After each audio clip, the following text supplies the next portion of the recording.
I'm sowing chamomile. Well, we'll just have to see. 3 different types of cabbage, red and green. Now we got left ground cherries. A couple different types of kale, and it's going to get seeds. Lettuce. Oops, now they're all floating. Celery, parsley. The beet has basically gone dormant. You can pull it out and put it anywhere else. Chicory. I'm sowing onions. Luffa. It's going to be my 3rd summer with these seeds. Now let's see how they do. I'm sowing these beets in the greenhouse, and I'm going to leave them in the greenhouse. Maggie loves chamomile. Beets can handle the cold. Whoops. Whoa. Why these lids that I've got on these trays? Why I don't have them clipped on? These seeds are so tiny, they're slipping out real fast. There are lots of disadvantages. Good afternoon and welcome to Willow's Green Permaculture. This week, we're going to bring you part 2 of Sowing Abundance in the month of March. The rest of the peppers and the luffa and the ground cherries. And then you're also going to see some of the stuff that I planted in the 2 days afterward. A whole bunch of cabbage and everything that we planted at the same time of that. And inside, down in the basement, a whole bunch of onions and everything that we planted at the same time of that. And I'm going to show you some of the stuff that is already sprouted. And today, it's March 19th, and I'm going to be sowing some beets. So if this is something you're interested in, then let's get started.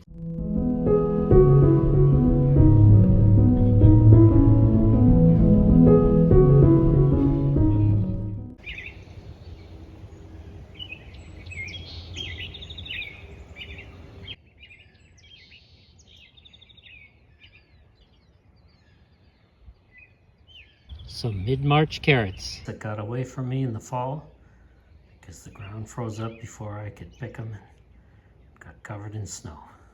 Before I do anything for each type of vegetable, while I'm planting, I check out what I did last year, because last year I had a really good success, and I also took really good notes. Some things I planted too much of, some things I planted a bit too early, that kind of thing. Too many seeds in the cells. Some things put outside too early, and so on. And so I'm checking. So for instance, today I am going to be sowing some beets. And last year I sowed 408 cells of beets on March 25th. It's March 19th today. I had too many beet plants, but that's not because I had too many cells necessarily, although I'm going to plant a few fewer than 408. I had a few too many cells last year, but the main problem was I put too many seeds in each cell and didn't bother to thin them out. I just waited until they grew, and then I thinned out mini beets, but they took way too long to grow because there were just way too many. I think I put at least 6 seeds in each cell. That was way too many. Or no, they're beets. I only put about 2 or 3 seeds per cell, but then each seed can sprout at least 2 or 3 beets. And so, because they're multiple seeds, so I'm putting maximum 2 beet seeds per cell this year. If that. What did I say I put last year? I didn't write it down, I just wrote the number of cells. I'm going to start with a flat of 48 cells of homegrown beets, seed that I collected last year from beets that I had planted in 2023. And then I'm going to do 3 other flats. One of these William Dam seeds, Detroit Supremes, William Dam seeds, the Bull's Blood. Here's one of my flats I'm reusing with 48 cells in it. And I only rinse my cells in the fall. Actually, I just keep them outdoors for most of the fall in the shade, let them get rinsed by the rain. I give them a little rinse if they need it in the fall before storing them, and that's it. I don't use anything. I don't use chlorine, I don't use bleach, I don't use soap, I don't use anything to clean my cells. People might think I should be worried about disease, but I have biodiversity in my garden. It's rare that any type of disease takes hold, and if it does, well, it does. I want my plants to resist disease naturally. Once again, because of biodiversity and also because of the soil mix that I use, I don't worry too much about it. On top of that, there's mycorrhizal ingredients in this soil mix, which also helps the plants resist disease and help each other and help their roots grow. Now, I'm sowing these beets in the greenhouse, and I'm going to leave them in the greenhouse, even though they don't really need to be, because beets can handle the cold. Last year I sowed beets directly in the garden on March 26th. But in the greenhouse, they will germinate faster and they will start to grow faster. And if I didn't have the greenhouse, then I'd probably be putting these indoors in the basement under grow lights. However, I'm going to be doing a test this year. Last year, I tested by sowing beets outside on March 26th and in the greenhouse on March 25th. I sowed them directly into the garden. But I'm not going to do that this year because I just find direct sowing beets and carrots just too much work for thinning them off, because it's thinning stuff out on the ground when it's not a raised bed or something. It's hard work, so I don't feel like doing that. I actually will be direct sowing carrots this year, but I've got another trick up my sleeve to help them stay spaced properly. I'm going to be mixing my carrot seed into a little bit of sand, but we'll have a look at that in another video.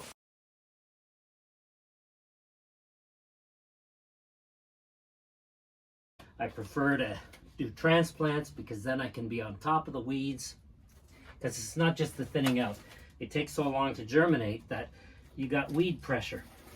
There are ways you can avoid that. I tried last year by covering the seeds up with cardboard for a couple weeks, but that just encouraged moles and stuff like that to go under there and eat the seeds. I didn't like that. Now, what I'm going to do this year as a test is I'm going to do a flat of beets as an experiment, and I'm just going to keep them outside, and I'm going to see how they do outside beside the greenhouse in a partially shaded, partially sunny area that's kind of shaded from the wind and so on, and I'm going to see how they do compared to the ones in the greenhouse, and also compared to the ones that I did last year directly in the gardens. The ones I direct sowed in the gardens actually did really well, but for the space that I gave them, they didn't do as well as the ones that I transplanted. Because the thing is, when you have slow germinating and slow growing starts, whether it's beets, carrots, tomatoes, peppers, you name it, the problem is, well, you can direct sow all those things in the garden at some point. You can direct sow tomatoes in the garden around the time of your last frost and so on. And they'll grow, and they'll even catch up to your starts. But the problem is, when you're starting them directly in the garden, what you'd call the weeds, I don't really call them weeds because I find uses for every single plant, but those plants that are kind of always in the garden, they're going to grow up, they're going to sprout and grow a lot faster than your tomatoes, your peppers, your beets, your carrots. And so it's a lot of work keeping on top of all those other ones while you're waiting for your starts to get going. And every single time you're getting in there and you're weeding, you're disturbing the soil, and you're not really helping your plants. So I like to get them started ahead of time and then prepare the soil and then transplant them, and they've already grown a little, and so the weeds don't stand a chance because the plants have already grown a little, they're ready, and they just grow real fast, and you still get some weeds, but they stay small because they're in the shade of your starts that you've already started. So that's why I start small plants ahead of time, and I start them in the greenhouse just because this is only my second year in all my life with a greenhouse. In the last video I told you about the fact that I used shells for the first time, the fact that I used grow lights for the first time. It was also the first time I used a greenhouse. I had never had a greenhouse in all my life. I always started my stuff indoors in a garage or in a basement or in a windowsill or when I was in an apartment on a balcony, and it worked. And now after all these years, I finally have a greenhouse, so I'm taking advantage of it. But it's important to me to compare, especially so that I can, give you guys the results of those comparisons. All right, let's get started on sowing some beets. I'm going to start with my homegrown beets. Now, homegrown beets. I'm really proud of this. Here are a homegrown seed. How do you get homegrown beets? Well, I did a video about that last fall that you can check out. I'll put a link to that video in the description. What you need to do in order to get beet seeds, normally, unless you're really, really lucky, what you need to do is keep a few beets in your garden over the winter time. Now, if you don't want to keep a few of your beets in where you planted them in the garden over the winter time, what you could also do in the fall is just pull a few and then put them anywhere else. When they've started to kind of when the leaves have started to die back and so on, and so the beet has basically gone dormant, you can pull it out and put it anywhere else, and then just let it stay the winter there in the ground. And then in the spring it'll grow again, and because it's its second year, very soon after it starts to grow in the springtime, it's going to shoot up basically a flower spike, and it's going to grow flowers, and it's going to get seeds, and then you collect those seeds. So for instance, I collected these seeds last fall from beets that I had planted in 2023, and I collected them in October of 2024. So the beets, those beets that I had left in the garden, they basically spent all season growing a little, flowering, making their seeds, and then I just let them stay in the garden until those seeds became completely dry. Some of them probably dropped. I probably didn't get all of them. I don't care. I got a lot anyway, because I like to just let them dry in the garden nice and naturally, so that when they're ready to drop, well, that's when they're ready to basically spend the winter wherever. And so I'll take them. They'll be already dry. I won't need to dry them for too long inside the house. And now I'm going to plant them. Now, the other thing you need to know about beets is, and I don't want to make the same mistake I did last year, each seed is what's called a composite seed. That means that there's more than one seed in that seed. There's maybe two, there's maybe three, there's maybe even more. So last year, I don't know how many seeds I put in each cell, but I ended up having 6 or 7 plants in each cell, and that was way too many, and I didn't bother thinning them out. I thought to myself, well, I'll just thin them out as they start to grow little tiny beets, and I'll pull them out and I'll eat those. But there were just so many plants in each cell that those little beets took way too long to grow, and my beets, for those cells that had too many plants in them, those beets ended up being too small. And so I'm not going to do that this year. I'm only going to plant 1 or 2, no, I'm going to put 2 seeds in each cell. And that way, I should get maybe 3 to 4 plants. And then with my older seeds, you know, that were packed to be planted last year, so they're year-old packs now, and so they may not all germinate. And so I'm also just going to put 2 seeds in there. Even if one of the 2 germinates, it's going to germinate with maybe 2 or 3 plants, and that's all I want per cell, is 2 or 3 plants. And this year, if I get more than 3 plants in a cell, I'm just going to thin them out by clipping off the tops and put that in salads and stuff like that. I'm going to put my little holes in here, because beet seeds are, as you saw, they're fairly large. Not huge, not as big as a bean or something, but basically they should be the depth of the tip of your finger. And so just by pushing little holes in all these with the tip of my finger, I'm just going to drop those beet seeds in there, 2 each, and then I'm just going to cover them up. And that's it. And they're big enough that I can handle them even without glasses. I'm going to make sure I write down this year that I only put 2 seeds in each cell, and then I'll be able to see how composite these beet seeds are. Now last fall,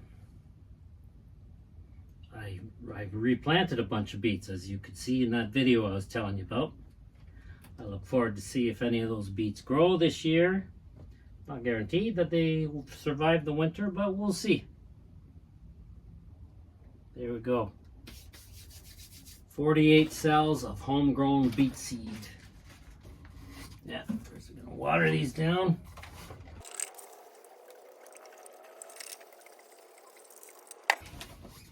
That's slow.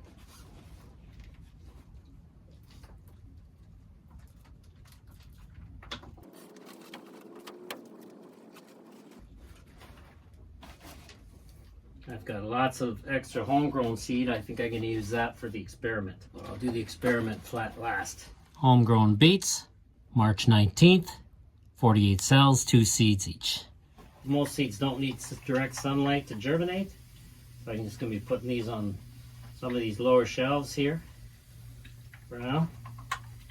I'll worry about finding more places to put my beets when they start to germinate. I haven't finished organizing my greenhouse for placing everything. If I don't knock these plants over, what are they doing anyway? I haven't looked. Oh! Oh, hey, look at this. What is this? Seed Savers Exchange, red calabash cabbage. Sowed these on March 11th. Today is March 19th, so 8 days later, they have germinated. And the ones inside germinated a few days ago, so I might just move them out. But anyway, yeah, these have germinated. Nice. Not all of them, but they've started, which is good. Which means I can, once they've started to germinate, I can take these lids off. Put this one I'm going to save for the one that I'm going to put outside. Dino Kale. Planted on March 11th, they have sprouted 8 days later. I'll take this lid off. I don't want them to overheat under that thing. It gets hot in this greenhouse. This is homegrown kale. Nice.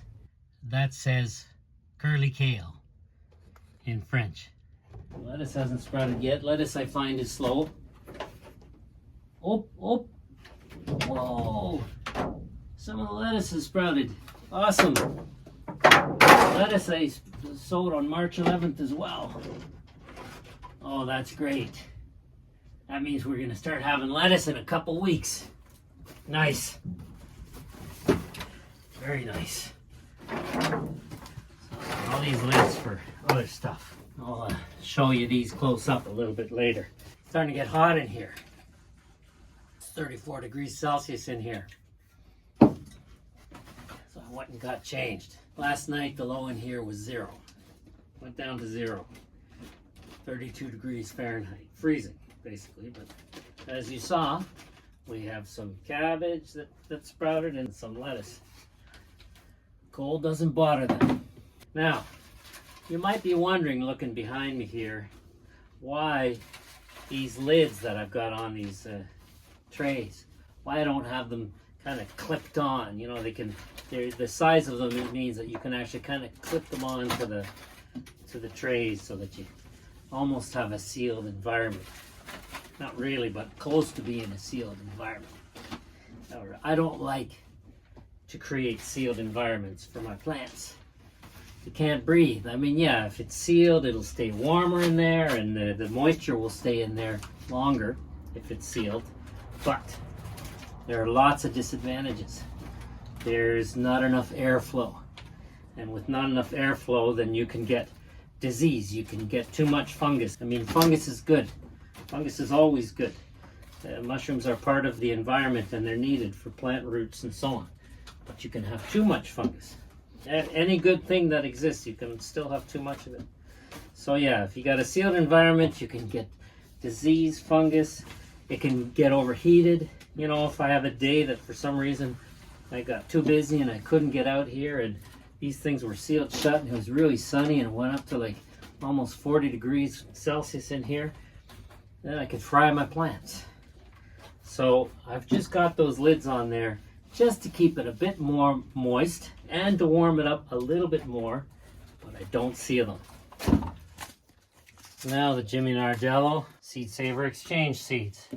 These, they were tested in April of 2022, so I used these in 2023, 2 years ago. It's going to be my third summer with these seeds. Now let's see how they do. I'm planning on doing 48 cells of this, but if I don't have enough seeds for 48, especially considering how old these seeds are, I am going to put 3 seeds per cell in this one. So we'll start with 24 cells. If I can do 48, then great. And back in 2022, the germination rate was 91%.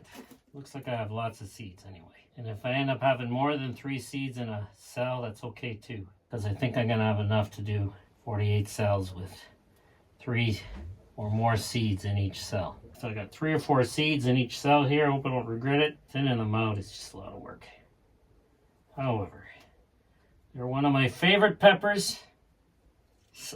And if I don't get to 48 cells, then I know where I can find the extra seeds. They're all sitting in these other cells. 6 cells left, I go take from the other cells. Try and leave at least 3 seeds per cell. Done. That was the fastest batch, one kind. I'm just gonna write down 3 seeds per cell. Cover that up.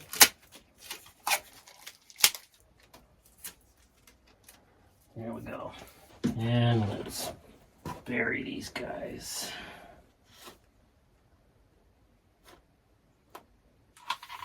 Pressure gets low, you turn it upside down. Now people buy these things to do fertilizing with them and stuff, but I just use this to water. I suppose if I made compost tea that was well filtered, then I could use it. But it would have to be well filtered. I only use this when I really don't want to disturb the soil, or if I have some seedlings that are really fragile, then I will use this as well.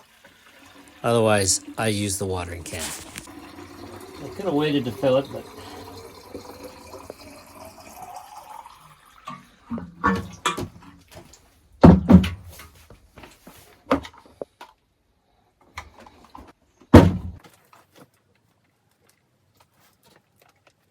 snow's melting out there. Still have a ton of it though. Let's bring this inside. Now, time to choose between some little packets of homegrown sweet chocolate peppers. Lots of sweet chocolate. How many sweet chocolates do I say I'm planting? 6. I got all these packages. Oh well, 6 cells of sweet chocolate. All right. As you recall in the previous video, I did sow some other sweet chocolate peppers, but they were from purchased packets. Best sweet chocolate, this says. And this says just sweet chocolate. This says best sweet chocolate, September. That also says, this says September. This is September. This is October. Well, I'm going to take these 2 sweet chocolate Septembers. It's important to give good pertinent information on your collected seed labels. For instance, like the date you harvested the vegetable. Also a bit of a description so that when the time comes and you've got more seeds than you need, you can choose your best ones. Sweet chocolates are really nice, delicious. They don't give quite as many peppers per plant though, so I don't plant the most plants of those. But because I'm not planting as many cells of these, I'm only planting 6 of them, I'm going to put 4 seeds per cell just in case. Okay, next. Sweet Auxilio. That's Auxilio pepper, but it's sweet. What do we got here? Just 3. Yucks. I don't know if they're going to end up being fiery, spicy, or sweet. We'll see. Planted lots of from Seed Savers Exchange. Plant 3 here. But I'm going to put about 3 seeds per, 3 or 4 seeds. And I'm going to put these seeds with this package. So they're already set for next year. It's worth repeating that I like to experiment between my purchased seeds and my homegrown seeds so that I can observe any changes in the quality of the fruit, the sweetness, the spiciness, the colors, the crunchiness, etc. How the plant grows, how it resists disease, etc. Dough hill right here. So that is 3 and 3. Okay, keep them together. So these are from La Société des Plantes. Got 6 seeds, 7 seeds. Left over from the last 2 years. I bought this packet 2 years ago. 2 seeds per. And then homegrown. 3 cells, so I'm going to put 3 or 4 seeds per. Okay, next, paprika. Homegrown paprika. I don't have the package because I didn't buy any and I ran out last year. 6 cells, well, I'll put 4 seeds or 1 or 2 more per cell. We'll see how that does. All done. I like the paprika, but just didn't give as many peppers per plant. Okay, Cayenne. These Cayenne have been sitting on our kitchen wall for at least 3 years. We get so many of them that I've been able to just leave them here. However, we've used a couple of them. It's been a long time since I've bought Cayenne seeds. It's been since probably about 2015. I grew these on my balcony in my apartment back in 2017. Okay, so I'm only planting Cayenne, 3 cells of it. Because yeah, 1 plant can get lots. So I'll put 3 or 4 seeds in per cell. Tequila pepper. Vibrant yellow dried tequila pepper and a whole dried tequila pepper. I don't know how that one tasted, so this one I say was sweet. Next. Okay, now years ago, a friend of Magali's gave her some seeds, and these are pretty well one of my favorite peppers, but there was no name for them. They were just, her friend's name was Padma, so I've called them Padma's peppers ever since. These are really old though. These are from like 2020, but I also have some homegrown ones from last year. They were my biggest peppers by far. 3 cells of these seeds from 2020, so I'm going to put many seeds, because if I recall last year, I don't even think these sprouted. So I'm going to put a whole bunch. And so there's like about 6 or 7 seeds per cell there. And what I'm going to do, and take my homegrown ones, and I'm going to put 1 seed of each homegrown. So if there's only 1 plant growing in there, I'll know which one it is. Padma best. Large Padma. All right, we'll put the large Padma in here. From November 9th. These November 9th seeds came from these peppers, which I harvested on October 19th after we had already had a couple of hard frosts, at least, if I remember correctly. In fact, I harvested these peppers after I had published the video on peppers last October 18th. These I only found because their plants were completely destroyed by an even bigger hard frost, and suddenly these became visible. So they had been protected from several hard frosts by the thickness of the pepper plants. Let's just put 2.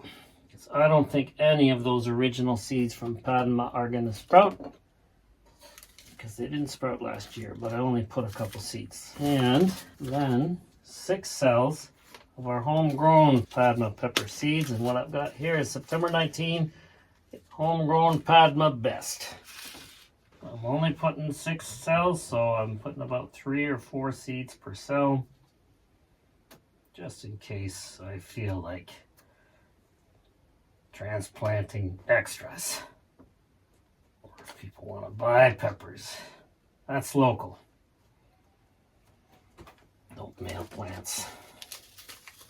Next, HG Bell. These I think are King of the North, but I just wasn't sure because they were slightly different shape. Big, sweet bell peppers, I call them. I'm putting 6 cells, so I'll put 3 or 4 seeds per cell. Yeah, I'm gonna probably regret putting all these extra seeds, but whatever. This is my last tray of peppers, so I was pretty good with the first 4. Let's get these covered. Now, you know what? Too many of them to use this little stick. Just use my finger. Press them down, water them. It takes about 6 to 8 weeks for peppers to grow enough indoors before they're ready to be hardened off and transplanted outside. The Luffas are still in the water there. They've been in that water for a couple hours now. That's good. Next, chamomile. German chamomile from La Société des Plantes. It says, okay, I'm translating from French. Sow it on the surface 6 weeks before transplanting. Okay, I'm doing this right. You can also direct sow in the sun. Takes 5 to 25 days to germinate at temperatures of between 18 and 23 degrees Celsius. All right, so that's why I'm doing these indoors. I need my glasses for this. Look at these seeds. They're just tiny. And I want to make sure that I have 48 cells of them. So I'm going to use this guy. This little guy right here. It's got different sized holes. Bring it to the smallest one right there. There's the smallest hole. That should allow me to ensure that I get these seeds nice and spread out. I'm going to plant them all. No use in keeping them. Maggie loves chamomile. So do I. Great for relaxing. So, got this tiny little hole there, so only a few should come out at a time. I only need a few seeds per cell. Whoops. Whoa. Okay. These seeds are so tiny, they're slipping out real fast. Probably like almost at least a dozen seeds per cell so far.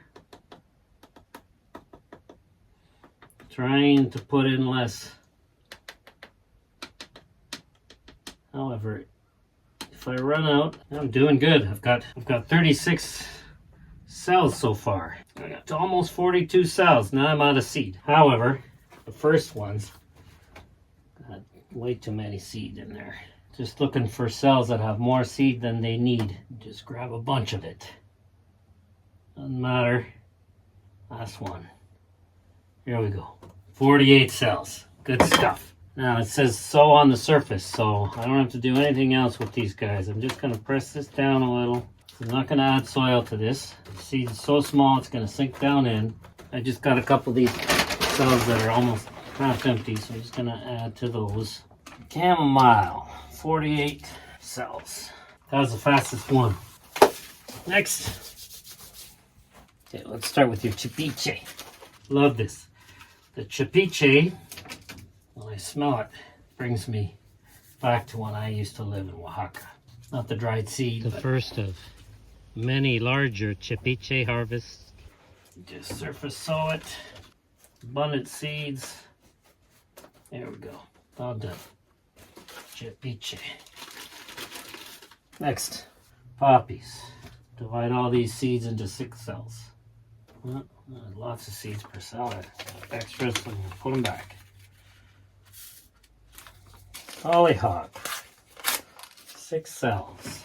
1, 2, 3, 4, 5, 6. And I've got 1 extra. I'll put it over here. Hollyhocks flower in their 2nd year. Okay, done. These down. Cover them up with more soil. Water them first. Next is gonna be ground cherries and Luffa. I'd rather plant the Birdhouse Gourds after the Luffa because Birdhouse Gourds grow real well here. Last year I planted them in the same place as the Luffa and they just took over. And so the Luffa took twice as long to develop because the Birdhouse Gourds just kind of covered them all up. And so I'm not going to plant them together this year. I'm going to keep them good and separate. Very far away from each other. The Luffa's going to be where they were both last year. And I'm going to find another spot for the Birdhouse Gourd. Maybe somewhere in the forest. Seems like it's overflowing, but it'll settle. Especially with watering and growing. Especially with the growing. Ground cherries, ground cherries. And I'm checking out the Luffa seeds that I'd put in water a few hours earlier. You saw me putting them in the water in the last video, and now I'm finally getting to it. Oops, now they're all floating, except for 3 in the bottom, 4 in the bottom. I'm not sure about that floating roll. 1, 2, 3, 4, 5, 6, 7, 8. 1, 2, 3, 4. 15 out of 18 are floating. You know what? I think that's a myth, because they couldn't all be no good. All of the ones from Société des Plantes are floating, and all the ones from mine are floating. Well, we'll just have to see. Let's start with the homegrowns. HG Luffa, 10 cells. HG means homegrown. How many seeds per cell? 3 seeds per cell. You have to plant them as deep as the seed is large. About 1 inch deep, 2.5 centimeters deep. I'm just trying to push this right into the bottom of the cell. I try and put it so that the rounded end is up. There's a rounded end and then there's a pointy end.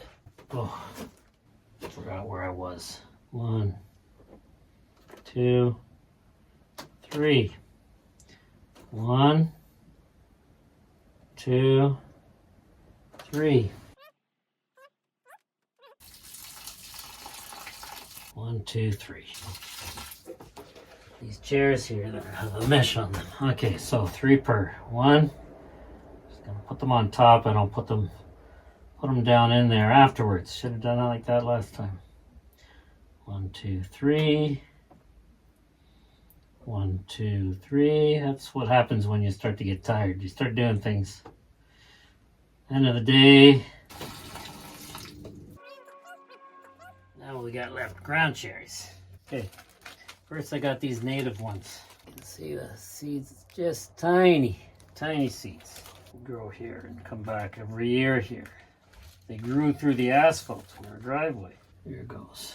Just a bunch of seed per. Well, a whole bunch anyway. Use them all up. There we go. Next, dry these like tomatoes on paper. It works really well. The ground cherries, I mean, or Latin name, Physalis peruviana. Outside of Canada and the US, ground cherries are known as Cape gooseberries or Physalis. However, I don't use the word gooseberries because ground cherries are in the tomato family. Gooseberries are not in the tomato family. We have gooseberries that grow in our forest, and they're nothing like Physalis or ground cherries. They're in a completely different family. Gooseberries are in the same family as currants. They're a shrub, and their Latin name is ribes. Okay, well done. Add soil on top.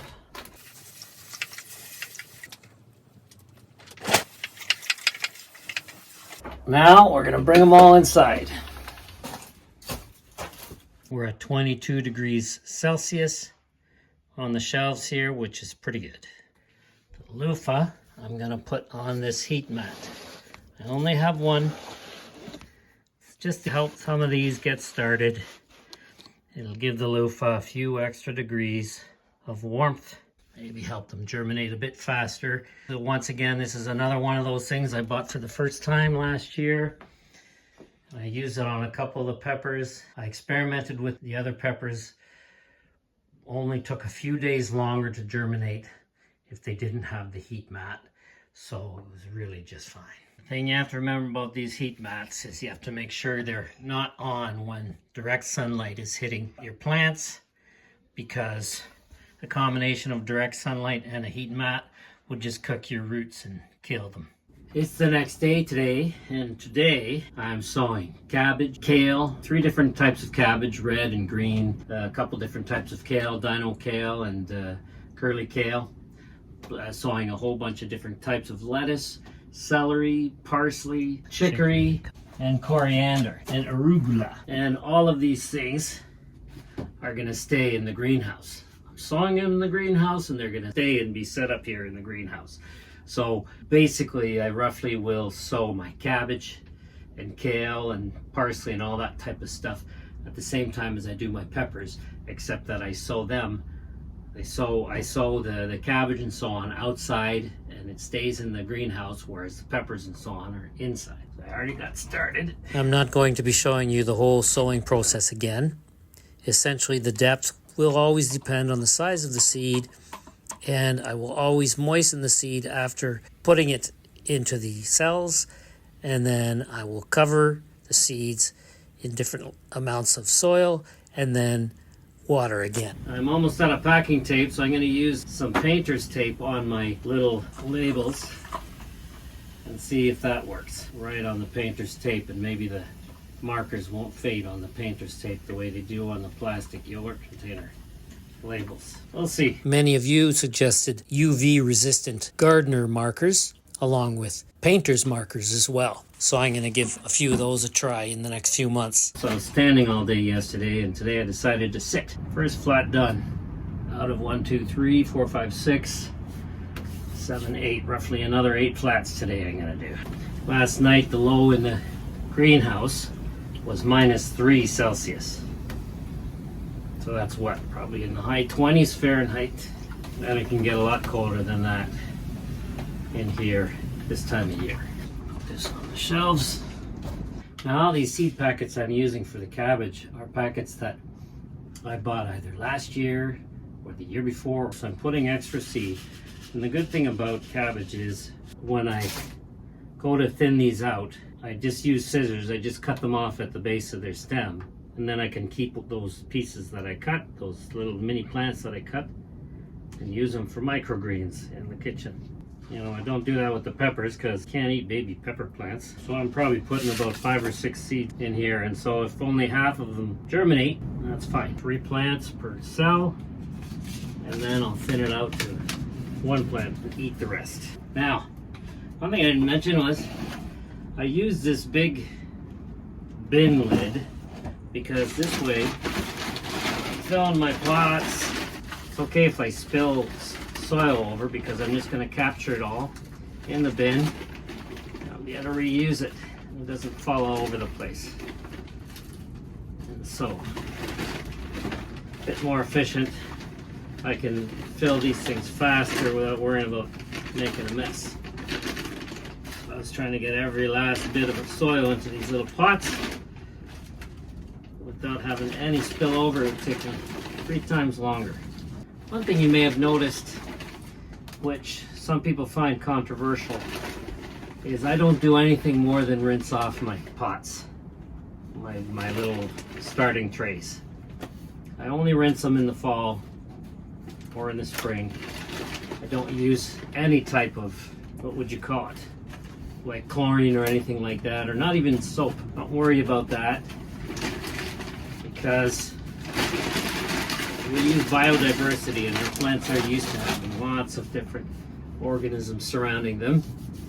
And so far that's worked in my 30 years of gardening. I've never had diseases enter into my little plants. I think what you have to be careful with is what you use, though. There's some mixtures you can buy that are not very good. 2 years ago I had the tomato blight, but that was the only thing that happened in 35 years of gardening, the tomato blight. But that didn't happen in my starts. That happened later in the season in the garden. Packed for 2024. So these plants grew in 2023, 2 years ago. Cabbage has to be 1/4 to 1/2 inch deep. I just put them on the surface, push down the soil a little, I'll water it, and I'll add a bit of soil to the top. It's hot in here. 18 degrees Celsius. Well, that's in the shade over there. In the sun, I think it's probably a lot hotter.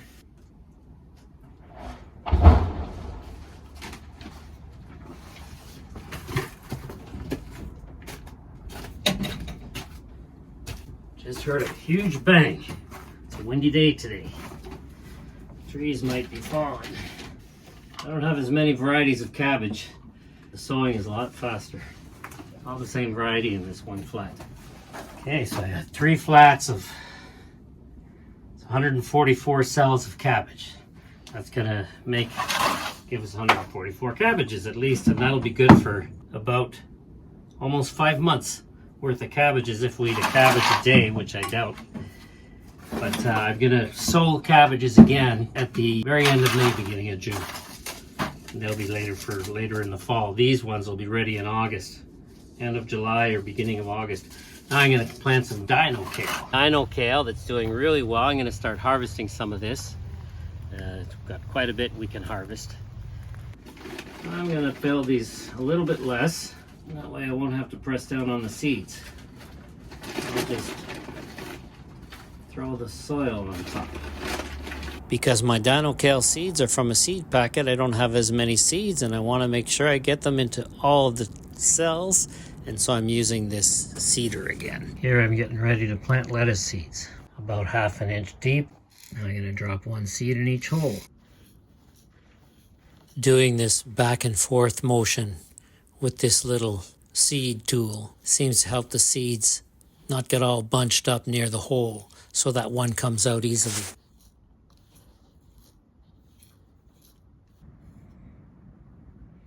March 12th today.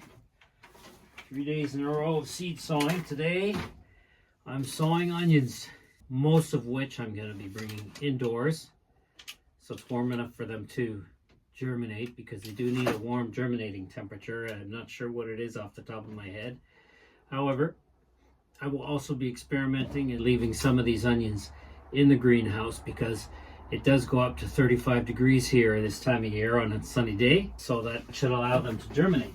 Now today it's cool. It's a cloudy day. It's 0 degrees outside, and here in the greenhouse it's about 8 degrees Celsius.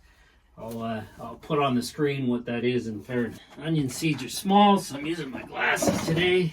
I'm putting them in these guys, and I'm doing about probably 3 or 4 seeds per cell. Got an old pack of ruby reds, tested in 2022, which means these seeds are 4 years old. They're from 2021. And you know, they were tested in 2022. They may have been from even before 2021. Tested in December 2022, they were tested. So these could be from the harvest of 2022 itself, actually. Not too many of these seeds left. And because they're so old, put extra ones. In fact, I wrote here that last February, a year ago, only about 56% of them sprouted, which means I gotta expect even less than that.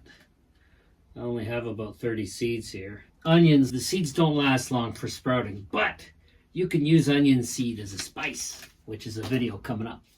With my painter's tape, I'm gonna be able to reuse old labels, even if they still have writing on them.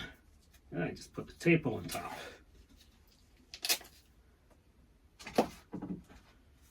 And then, I don't even have to take the painter's tape off. If it's really stuck there, just put more painter's tape on top of it.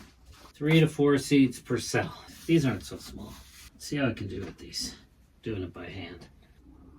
What I like about onion seeds is like they're like polyhedras. They have sides to them, which means I can feel them on my skin, which means I can release them. Sort of like how a dog is able to eat a whole bowl full of food by huge mouthfuls full that has maybe 2 pills hiding in it from medication you have to give your dog, and they manage to hold those pills in their mouth until they're done their bowl of food, and then they spit them out. Sort of the same skills are involved here, but in my fingers. I used to have a yellow lab. He'd do that. It amazed me.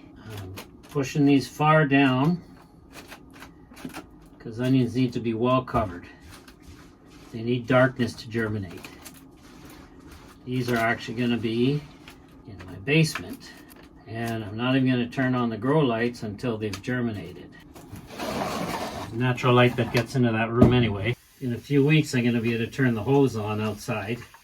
And this process of what I do with this little watering can here, I'll be able to do with the hose on the lightest setting.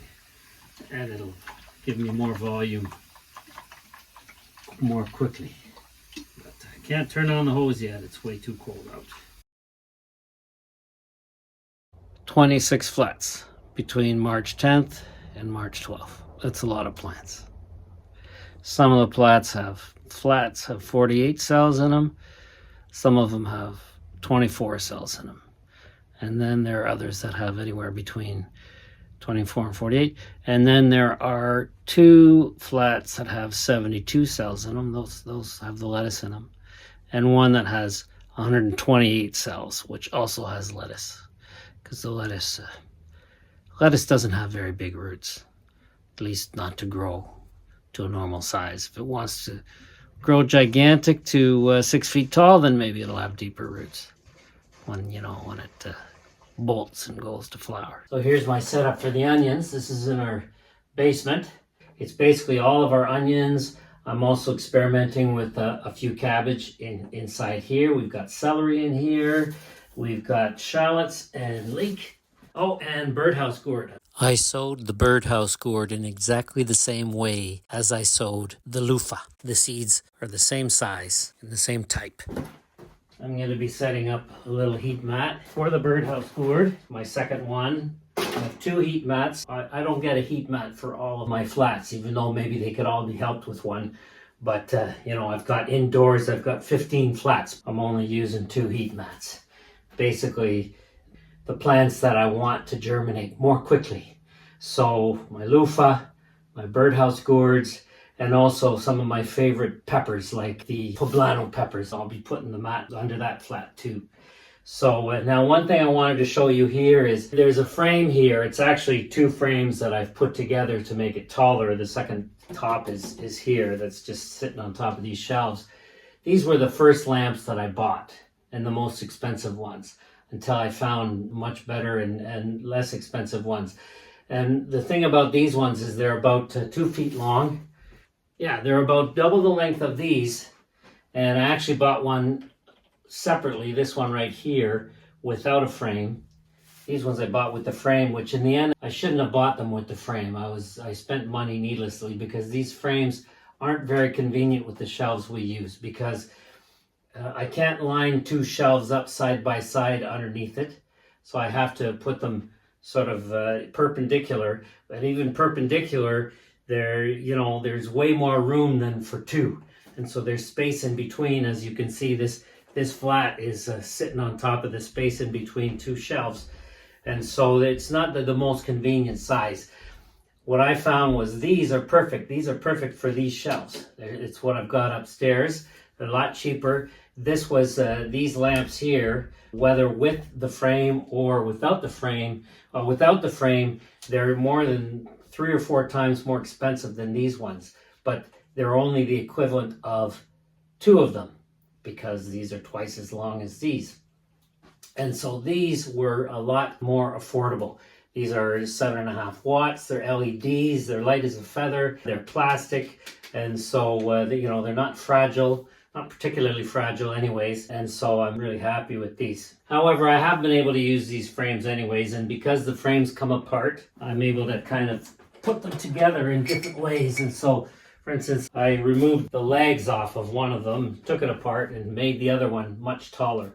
And then the top of the other frame is just sitting on top of these shelves, hanging through, and then there's a lamp hanging from it. But the other lamp that didn't come with the frame has just got twist ties holding it to underneath this shelf here. Now, I was telling you about these shelves. What I like about these green shelves is their versatility. And so, for instance, if you look here, I wanted to make sure I had space for my flats and so on. Normally, these things here go like this, but that wasn't convenient. And so I was able to just, rather than being over here like that, I just placed it over here and attached it to the one right beside, and same thing here. And so these 2 sets of shelves are attached together, which just makes them a little bit stronger. That really helps. Not sure if your seedlings need water. Just feel how heavy your tray is. If it's heavy, there's lots of moisture in there. If it's light as a feather, then it's dry as a desert. One thing I do indoors is I turn my trays. So I just turn these around, and you can see all the chamomiles leaning away from the window. Well, by later this afternoon, it'll be standing up straight and maybe starting to lean towards the window. And now I'm going to do the same thing with this flat. All these Tchepiches and the poppies and the Hollyhocks are all leaning towards the window. So let's do a switch. And there we go. Now they're leaning away from the window. Now it's the next morning, and they've mostly straightened out. By tomorrow morning, they'll be leaning towards the window again. I hope you liked the video. Hope you enjoyed it. Hope you learned something from it. If you enjoyed it, then please share with your friends. Give it the thumbs up. Drop us a comment. I love to answer your questions and to respond to your comments, have conversations with you. And if you haven't done so yet, then subscribe. Support what we do here just by subscribing. Thank you very much for watching. Have a wonderful week, and we will see you next time. We have our first Luffa sprouts on March 17th. A week after they were sowed. One of my 2 sets of homegrown Luffa seeds has sprouted. The Seed Saver Exchange Luffa seeds have sprouted. And more Société des Plantes Luffa seeds have sprouted. March 18th.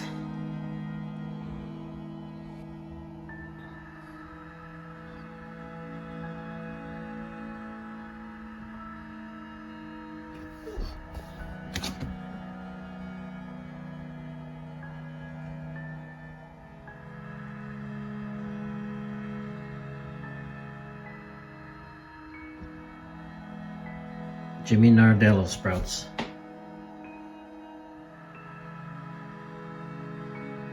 March 24th. The Tchepiche, poppies, hollyhocks, doing really well. So is the chamomile. Homegrown king of the north. Cabbage is growing. I'm gonna have to move that out into the greenhouse pretty soon. Poblanos are getting started. March 24th. Homegrown Birdhouse Gourds seed. A couple more Luffa are also sprouting.